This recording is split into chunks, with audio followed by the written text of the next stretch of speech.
I cheated him, and watching the light in his eyes flicker out because of me cracks something in my chest that I know will never fully mend. People like to say infidelity is a single moment of weakness, a careless impulse. But for me it was slow, deliberate in the worst possible way. I kept insisting to myself that it wasn't real, that it didn't matter, that my boyfriend, Leon, would never discover the truth. I wrapped myself in excuses so I wouldn't have to admit who I was becoming. Everything fell apart on an ordinary Saturday evening. Leon arrived home earlier than usual, carrying that warm, hopeful smile he only wore when he had good news. In his hand was a small velvet pouch, and my heart sank because I already knew what he'd done. He had been saving up for weeks to buy me the bracelet I'd once admired in a shop window. I should have felt cherished. Instead, dread twisted through me.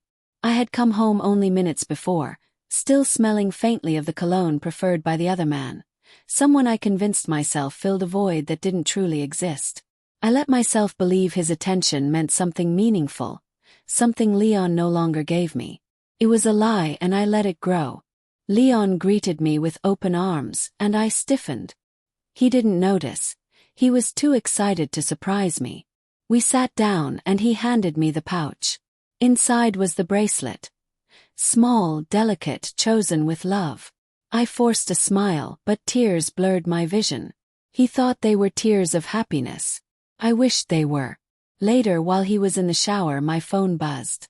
A message from the other man lit up the screen. Just a sentence. Last night hasn't left my mind. Leon walked out of the bathroom at that exact moment, saw the name and stopped. He didn't shout. He didn't snatch the phone. He just looked at me, and the pain in his eyes said everything. My breath caught as panic surged.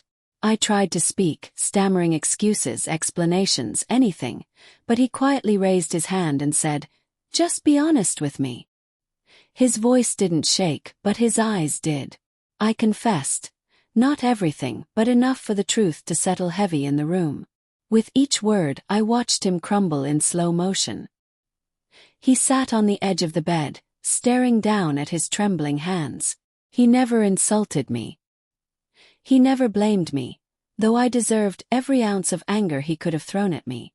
Instead, he whispered, "Was I not enough?" That question destroyed me. He was enough. He was more than enough.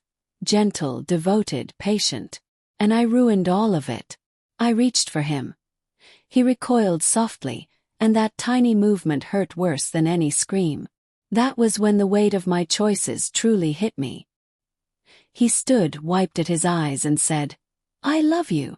Really do. But I can't stay with someone who chooses dishonesty over me." He packed a small bag, not in anger, but with a quiet calm that made everything even more devastating.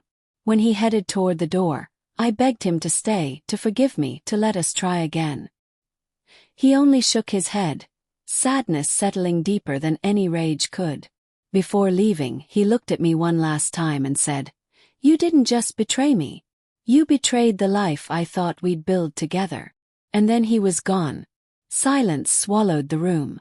The air felt heavy, colder, as if his absence hollowed out something inside me. I sat on the floor with the bracelet still on my wrist, a cruel reminder of everything I had shattered. I cried until my body ached, but tears couldn't rewrite the past.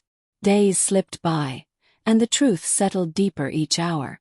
I kept checking my phone, hoping for a message I knew would never come. I replayed every memory of him choosing me with his whole heart, while I chose the wrong person for the wrong reasons. People say cheating is a mistake, but now I know better. Mistakes can be forgiven. Choices linger. And the choice I made broke the kindest man I ever loved. The worst part. Watching him break was the moment I finally broke too.